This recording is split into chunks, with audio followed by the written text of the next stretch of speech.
ভোটের আগে সে জানি জানি সব। হ্যাঁ, লোকে উল্টো পাল্টা করে বলছে, আর এই কালী সাজ যত বুদ্ধি দেওয়ার মাস্টার। আমাকে বলেনি, শোনো আমাকে বলেছে এই চাষ করেছে লজ্জা আছে?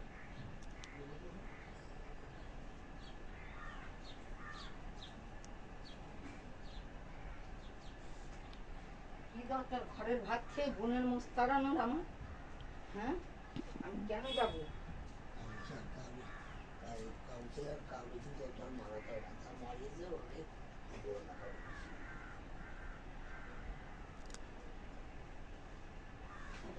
কাজের লোক ছেড়ে দেবে না, আপনি এসো। তুমি আমি বাড়ি যখন কিছু করলে আমি ওদের কি রান্না করে দেবো? আমি এক্ষুনি তো ভাত চাপাও নিয়ে আসছি। আমি সেই আমি আমার বলছি হলো না কি কিছু। আমি আমি দিই।